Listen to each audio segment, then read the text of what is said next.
पकड़ ली, सारे रंग कायनात के आपकी मुट्ठी में आ गए।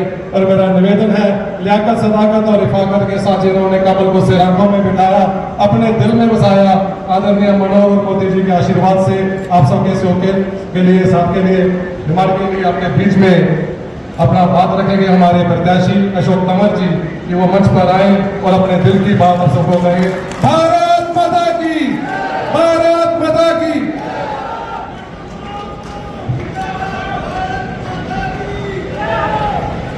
एक बार क्योंकि इतने बढ़िया तरीके से विस्तार से हमारे क्या क्या मोदी जी ने और भारतीय जनता पार्टी ने सिख भाइयों के लिए किया, सिख इतिहास के लिए किया, वो बहुत विस्तार से बता के गए। एक बार जोर से हम जयकारा लगाए, बोले सोनिया। हमारे मंच पे यहाँ पर मौजूद हमारे बहुत ही आदरणीय हरियाणा के पूर्व मुख्यमंत्री, और जैसा सबने कहा कि 10 साल हरियाणा की सेवा की, एक संत की तरह उन्होंने जीवन जिया, और मुख्यमंत्री आवास का नाम भी संतों के नाम पर रख दिया।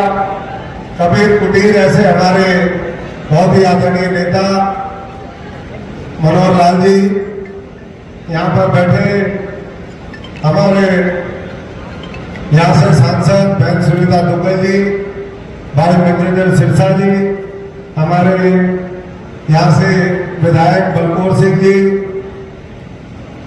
पूर्व विधायक हमारे भाई रामचंद्र जी, सारे जितने भी साथी बैठे हैं यहाँ से लेकर के भाई गोविंद जी, अमीर चंद जी, भाई सागर जी, चोपड़ा साहब, आदित्य जी, आज जो विशेष तौर पर पहुंचे हैं, मुख्यमंत्री जी, पूर्व मुख्यमंत्री जी हमारे मनोहर लाल जी का आशीर्वाद लेने के लिए भाई मीनू जी, निताशा सिहाग जी, हमारे भूपेश मेहता जी, रेणु शर्मा जी, भाई देव शर्मा जी, वेद फूला जी, और पीछे मक्खन सिंगला जी से लेकर के हमारी पूरी जिले की लीडरशिप यहाँ पर है। और सामने बैठे सभी मेरे बहुत ही सत्कार योग्य मेरे सम्मानित बुजुर्गों, नौजवान साथियों, मातृशक्ति जहाँ तक भी आवाज जा रही है, सभी हमारे रोडी के नगर निवासी, क्योंकि हमारे भाई मंजीधर जी ने, बहन सुनीता जी ने और उनसे पहले बोलने वाले वक्ताओं ने बहुत विस्तार से बात रखी है। और माननीय मनोहर लाल जी का ये चुनाव का कार्यक्रम है, हम सब जानते हैं।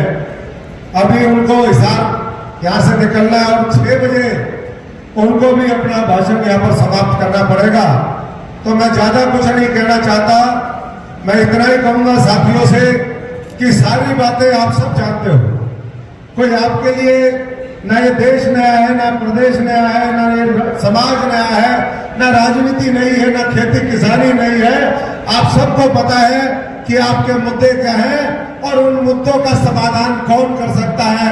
मैं पूरी जिम्मेदारी के साथ इस बात को कह सकता हूं कि देश की आजादी के बाद जिस तरीके से भारतीय जनता पार्टी ने नरेंद्र मोदी जी के नेतृत्व में पिछले 10 वर्षों में काम किया है, प्रदेश में मनोहर लाल जी के नेतृत्व में काम किया है, और आने वाले समय में नायब सैनी जी के नेतृत्व में जिस तरीके से काम की कोशिश है, साथियों, ये रोडी से लेकर के पूरा सिरसा संसदीय क्षेत्र और पूरा हरियाणा इन काबिल हाथों में आपका महफूज है।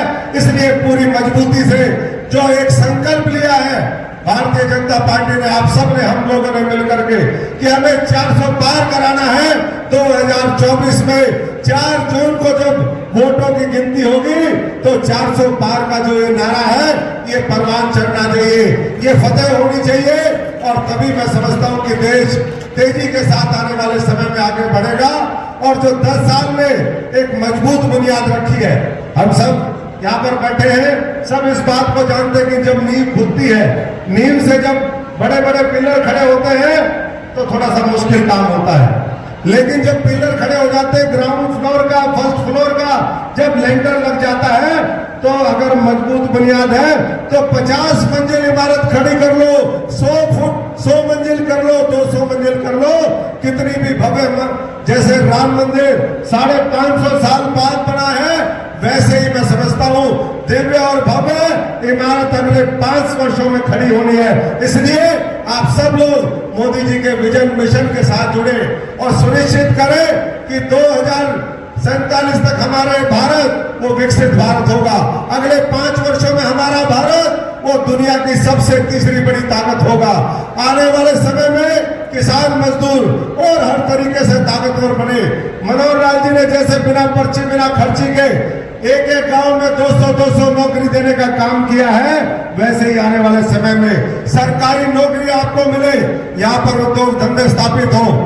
पुराने समय में जब मैं 2009 में सांसद बना तो जब मैं बात करता था उद्योग जगत के लीडर से, बड़े बड़े कंपनियों से, कॉर्पोरेट से, मैं कहता था आओ सिरसा बड़ा खुशहाल इलाका है, बहुत खेती में नंबर 1 है पूरे देश के अंदर, यहाँ नरमा, धान, किन्नू, हर चीज, यहाँ पर गेहूं पैदा होता है। गेहूं में लगातार 3-4 वर्ष सिरसा जिला पूरे हिंदुस्तान में नंबर 1 था।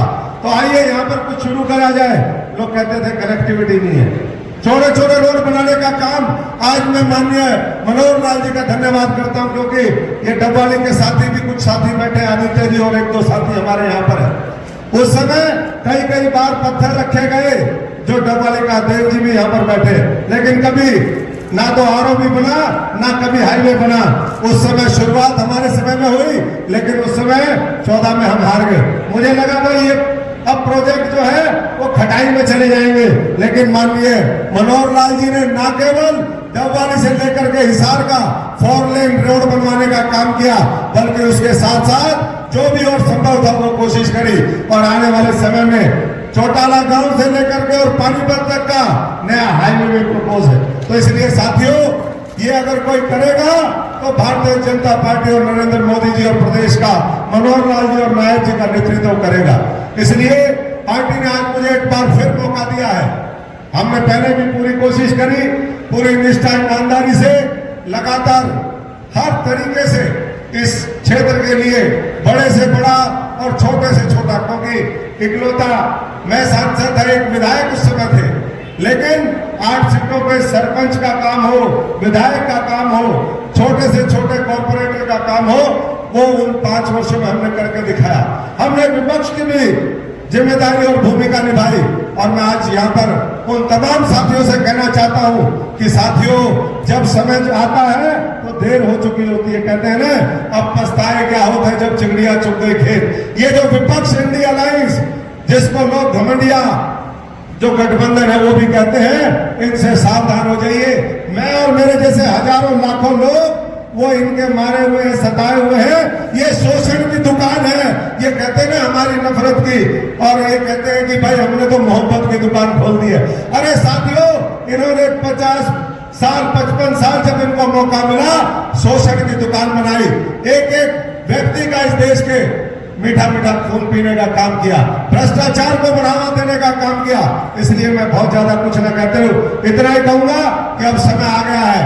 25 तारीख तक ये 40-45 दिन का सही उपयोग करिए।